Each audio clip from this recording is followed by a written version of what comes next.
हाँ जी, तो स्टूडेंट्स आज हम अपना न्यूमेरिकल एनालिसिस का सेकंड मेथड की डेरिवेशन करने जा रहे हैं। तो सेकंड मेथड टेंजेंट मेथड के बाद आया था, यानी कि न्यूटन्स रॉफ्सन मेथड का एक जो मेथड था अपना टेंजेंट मेथड, उसके बाद आने वाला जो मेथड था वो था सेकंड मेथड। अब सेकंड किसको कहते हैं आपको पता होना चाहिए कि सेकंड एक ऐसी लाइन को कहते हैं जो किसी भी कर्व को दो हिस्सों पर, दो या दो से ज़्यादा हिस्सों पर क्या करके जाए, कट करके जाए। ठीक है जी, एक हिस्से पर कट करके जाए तो वो टेंजेंट लाइन होती है, बट अगर दो पॉइंट्स या दो से ज़्यादा पॉइंट्स पर कट करके जा रही है लाइन तो उसे कहा जाएगा सेकंड लाइन। अब सबसे पहले हम सेकंड मेथड की डेरिवेशन करेंगे। जैसा कि आपने प्रीवियस वीडियो में हमारी देखा था कि हमने जो न्यूटन्स रॉफ्सन मेथड की डेरिवेशन की थी वो हमारे पास फार्मूला आया था x of n plus one is equal to x of n minus f of x n over f prime x of n. ठीक है जी, यही था ना। तो यहाँ पे हमने डेरिवेशन इसकी स्टार्ट अब मैं करने लगा हूँ। तो यहाँ पे हमारे पास जो F prime x of N है इसको हम रिप्लेस करेंगे किसके साथ जी, as we know that F prime x of N is equal to, ये बराबर होता है बच्चों एक्स ऑफ एन। अब ये प्राइम है, डेरिवेटिव आपको पता है हमेशा डिग्री कम करता है। ठीक है, तो आ जाएगा आगे x of n minus x of n minus one.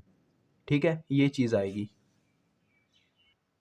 तो ये तो आगे हमारे पास देखें पावर ए काम हो गया, लेकिन ये फंक्शन की फॉर्म में आएंगे, ये सिंपल ऐसे नहीं आएंगे, ये आएंगे फंक्शन की फॉर्म में। ठीक है, तो साथ में आ जाएगा फंक्शन ऐसे, function of x of n, और साथ में आ जाएगा इसका function of x of n minus one, यानी कि आप प्राइम की जगह ये टर्म लिख सकते हैं और बटे में आपको ये डिवाइड भी साथ में इस टर्म को करवाना होगा, x of n minus x of n minus one. अब बच्चों देखो, मैं तो जुगारी बंदा हूँ, जुगाड़ बताता होता हूँ, काफ़ी सिंपल है। देखो इसको याद रखना कि f prime x of n को अगर आपने याद रखना है इस तरह से याद रखो कि पहले क्या हुआ, पावर पीछे आई, power means as it as function पीछे आ गया, फिर माइनस, पावर में से एक माइनस हो गया। ठीक है, आपको पता है ना डेरिवेटिव ऐसे ही करता है।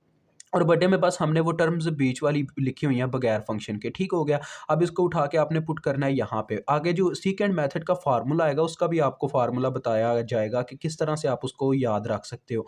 तो देखो मैंने उसमें पुट कर दिया इक्वेशन वन में, आप इसको इक्वेशन वन कंसिडर कर लें। ठीक है, इसमें पुट करता हूँ x of n minus f of x n over, ये टर्म जब पुट की जाएगी बच्चों देखो ज़रा गौर से देखना, तो ये ऐसे आ जाएगी f of x n minus f of x n minus one over x n minus x n minus one, this is your equation. अब क्या होगा देखो, बटे का बटा उलट के हमेशा ऊपर चला जाता होता है। ठीक है, यहाँ आप इस तरह से कह सकते हैं, देखें कुछ बच्चे नहीं समझते इस बात को, मैंने देखा है ये चीज़ मैं बहुत कॉमन देखता हूँ बच्चों में।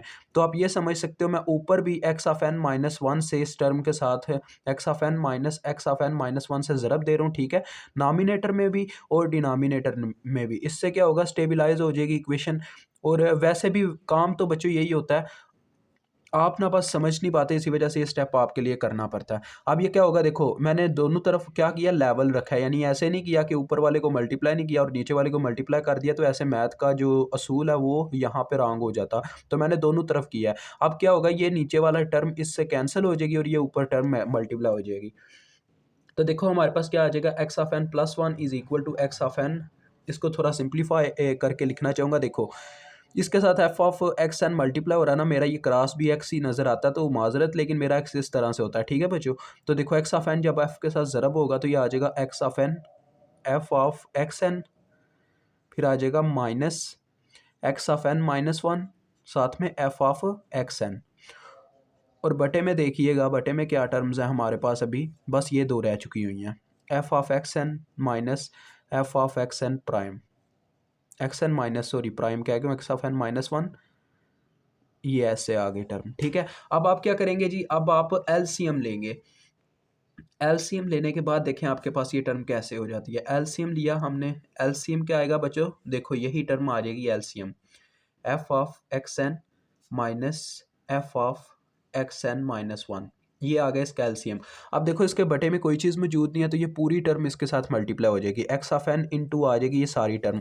अब बच्चों इंटू सारी टर्म का मतलब यही है, इस टर्म ने ऊपर इसके साथ मल्टीप्लाई होना, तो डायरेक्ट मल्टीप्लीकेशन ही करवा दो। देखो एक्स ऑफ एन पहले इससे मल्टीप्लाई होगा, ठीक है, तो आ जाएगा x of n into f of x n. ठीक है, क्योंकि ये इसके बटे में कोई चीज़ मौजूद नहीं है, इस पूरी रकम ने इसके साथ मल्टीप्लाई होना है। हम असल में वर्ड ही ये इस्तेमाल करते हैं। तो देखो एक्स ऑफ एन पहले इसके साथ मल्टीप्लाई हुआ, फिर आया सेंटर में माइनस ये वाला, फिर एक्स ऑफ एन इसके साथ मल्टीप्लाई हुआ, तो आ गया x n f of x n -1। अब ये वाली टर्म जो है, ये वाली टर्म ये माइनस के साथ मल्टीप्लाई होके इनके साइन यानी चेंज होंगे, बाहर माइनस है ना, तो लिहाजा फिर लिखी जाएगी। देखो माइनस, क्योंकि इनके बटे में पूरा बटा मौजूद है, डेट्स वाई ये एज इट एज ही लिखा जाएगा। तो देखो आ जाएगा minus x of n f of x n, ठीक है।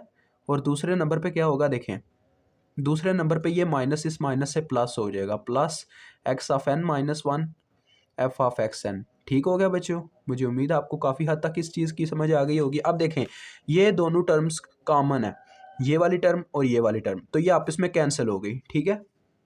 तो हमारे पास एट द लास्ट फार्मूला बन गया x of n +1 is equal to, अब देखो ये टर्म कैंसिल हुई है तो ये माइनस में लिखी हुई है, इसको शुरू में लिखना थोड़ा अजीब सा लगेगा, इसको पहले आप शुरू में लिखोगे तो आ जाएगा x of n -1 f of x n, ठीक है। इस टर्म को उठा के मैं शुरू में ले आया और ये दो टर्म्स ऑलरेडी कैंसिल हो चुकी हुई हैं क्योंकि ये सेम टू सेम थी। और ये दूसरी टर्म हम इसके आगे ऐसे लिखेंगे minus x of n f of x n -1। अब इसको रट्टा मारने की हमारी स्पेशल स्कीम मीन्स हमारा जुगाड़ मैं आपको बताता हूँ। तो पाकिस्तानी बंदे हैं, पाकिस्तानी मीन्स हम ट्रिकी बंदे हैं, हम ट्रिक लगा के याद करते हैं हर एक चीज़ को। तो यहाँ पे भी ट्रिक है, ज़रा गौर कीजिएगा। ऊपर वाले फंक्शंस और नीचे वाले फंक्शन सेम तरतीब से हैं। पहले एक्स ऑफ एन है, फिर एक्स ऑफ एन -1 है, सेंटर में माइनस है, ये आपको ऑलरेडी पता होना चाहिए। तो देखो बच्चों सिंपल सी यहाँ पे एक जुगाड़ है मेरे पास के, देखिए अगर अंदर एक्स ऑफ एन है तो बाहर हमेशा एक्स ऑफ एन -1 मल्टीप्लाई हो रहा होगा, ठीक है। और अंदर अगर एक्स ऑफ एन -1 है तो बाहर एक्स ऑफ एन मल्टीप्लाई हो रहा होगा। ओके हो गया, डन हो गया, समझ आ गई है ना मेरी बात की। देखें आपने बस इतना याद रखना है एफ ऑफ एक्स एन पहले आता है, फिर माइनस आता है, फिर एफ ऑफ एक्स एन -1 आता है। तो ये चीज़ याद रखनी है, नामिनेटर जो है ना, नामिनेटर में बस बाहर मल्टीप्लाई हो रहे हैं नंबर। तो लिहाजा अगर अंदर शुरू में एफ ऑफ एक्स एन आ रहा है तो बाहर क्या किस चीज़ की कमी रहेगी, एक्स ऑफ एन अगर अंदर है तो यानी बाहर एक्स ऑफ एन -1 की कमी है, तो एक्स ऑफ एन -1 बाहर मल्टीप्लाई करवा दिया। ऐसे ही इस साइड पे भी अगर एक्स ऑफ एन -1 अंदर मौजूद है तो एक्स ऑफ एन की कमी है तो उसको बाहर मल्टीप्लाई करवा दिया, ये काम डन हो गया। तो इंशाल्लाह नेक्स्ट वीडियो में हम इसके क्वेश्चंस करेंगे, ठीक है जी। इस फार्मूले को आपने याद कर लेना, काफ़ी ईजी है, देखें ट्रिक भी बता दी है। तो अभी मुझे इजाज़त दें, यहाँ पे इसकी डेरिवेशन मुकम्मल होती है। इंशाल्लाह नेक्स्ट आपको जब क्वेश्चन समझाएंगे आप कहेंगे सर मज़ा आ गया, आपने क्वेश्चन भी हमें बहुत अच्छे तरीके से समझाया। तो कमेंट सेक्शन में लाजमी बता के जाइएगा जुगाड़ कैसा है, आपको ये ट्रिक पसंद आई तो लाइक लाजमी करके जाइएगा।